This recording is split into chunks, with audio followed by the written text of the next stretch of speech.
말씀과 함께하는 성경 통독 해설 시간입니다. 때로 중요한 진리들은 사람의 마음을 불편하게 만듭니다. 알지 못하던 시대에는 아무런 느낌이 없었지만은 이 진리를 한 다음부터는 그것과 일치하지 않는 나의 삶의 문제들이 눈에 들어오기 때문에 그렇습니다. 어떤 경우 사람들은 그것을 회피하려고 하고 어떤 경우는 진지하게 자신의 모습을 성찰하게 되기도 합니다. 우리가 살펴본 성경의 말씀은 사람들을 구원하기도 하였지만 때로 불편하게 하는 것들이었습니다.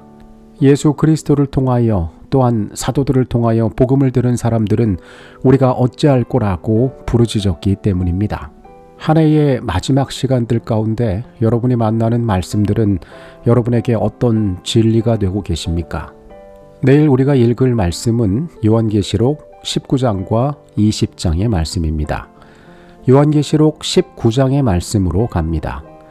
요한계시록 19장에는 만왕의 왕이신 예수 그리스도의 강림과 최후의 승리가 나타나 있습니다. 보좌에서 음성이 나서 이르되 하나님의 종들 곧 그를 경외하는 너희들아 작은 자나 큰 자나 다 우리 하나님께 찬송하라 하더라. 또 내가 들으니 허다한 무리의 음성과도 같고 많은 물소리와도 같고 큰 우레소리와도 같은 소리로 이르되 할렐루야 주 우리 하나님 곧 전능하신 이가 통치하시도다. 우리가 즐거워하고 크게 기뻐하며 그에게 영광을 돌리세. 어린 양의 혼인 계약이 이르렀고 그의 아내가 자신을 준비하였으므로 그에게 빛나고 깨끗한 세마포 옷을 입도록 허락하셨으니 이 세마포 옷은 성도들의 옳은 행실이로다 하더라. 앞선 18장에서 바벨론이 멸망한 후에 하늘에서는 구원받은 성도들과 전사들이 함께 거대한 찬양을 드립니다. 어린 양의 아내 곧 교회가 자신을 준비하였으므로 혼인잔치가 기약에 이르렀다고 선포됩니다.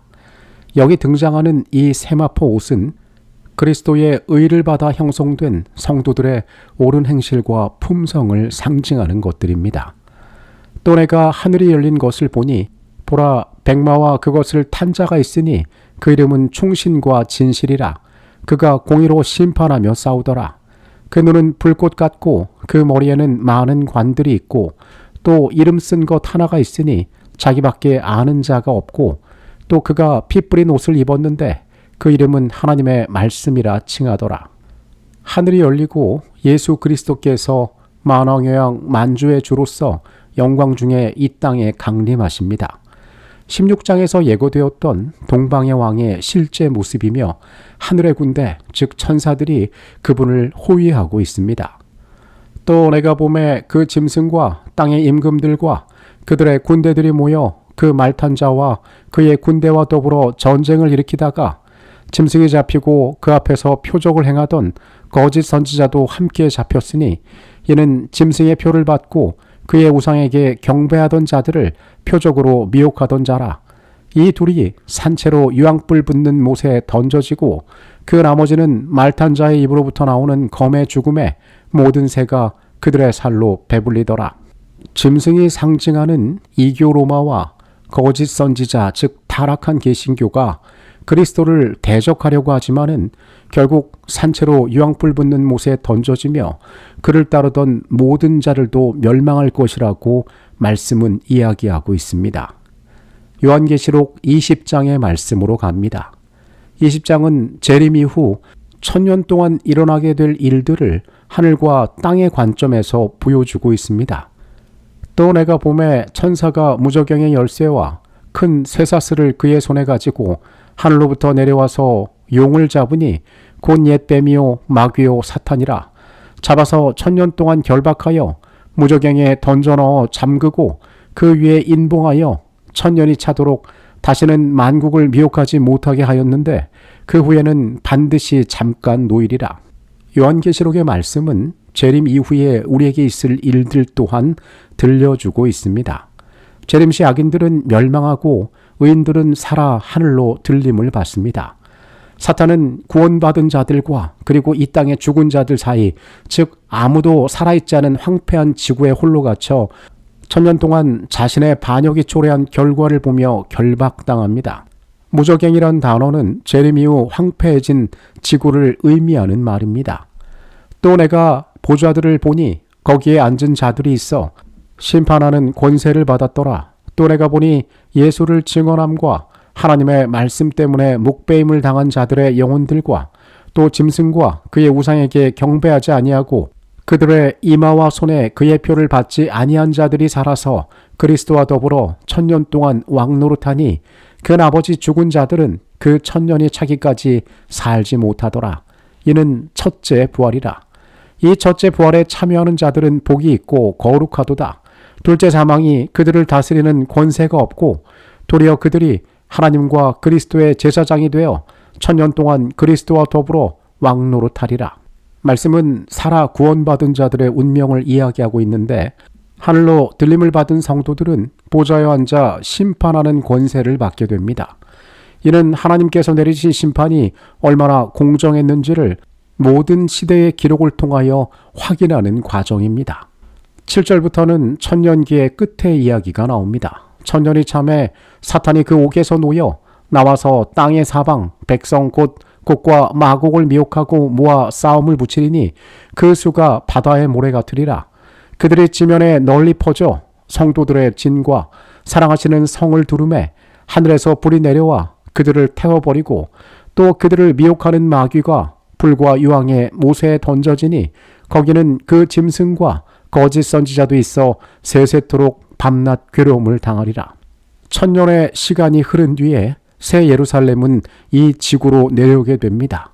이때 죽었던 이 땅의 악인들이 부활하고 이 부활을 우리는 둘째 부활이라고 이야기합니다. 죽은 자들이 예수께서 오실 때에 재림의 순간에 일어나는 것은 첫째 부활 즉 의인의 부활이며 천년기가 지난 후에 새 예루살렘이 하늘에서 내려올 때에 부활하는 이 둘째 부활은 악인의 부활인 것입니다. 사단은 부활한 악인들을 선동하여 이 거룩한 성 예루살렘을 공격하려 하지만 하늘에서 불이 내려와 그들을 모두 소멸할 것입니다. 이것을 둘째 사망이라 부르며 사단과 죄와 사망이 영원히 사라지는 우주적 정결의 순간임을 성경은 묘사하고 있습니다. 구원받지 못하는 자들은 둘째 사망을 당하는 자들이며 이 과정을 통하여 죄는 정결하게 심판받게 됩니다.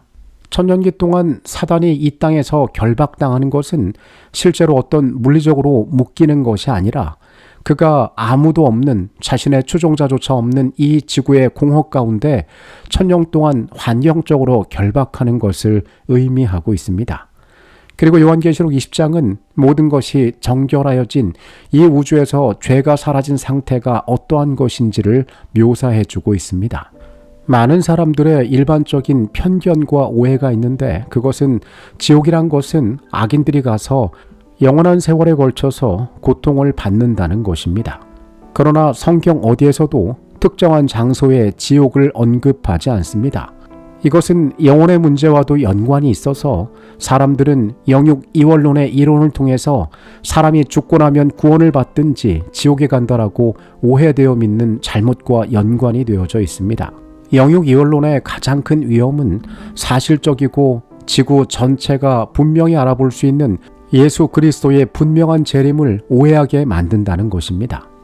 머지않은 세월에 우리 주님께서는 이 땅에 다시 오실 것입니다. 그때는 지금까지 없던 크나큰 심판의 날을 인류는 경험하게 될 것입니다. 이것은 누군가를 두려움에 떨게 하려는 이야기가 아닙니다. 성경이 말하고 있는 우리 주님께서 말씀을 통하여 약속하신 구원에 대한 이야기입니다. 재림은 부인할 수 없는 사실입니다. 신약 성경은 수없이 예수 그리스도의 다시 오심에 대하여 이야기하고 있기 때문에 그렇습니다.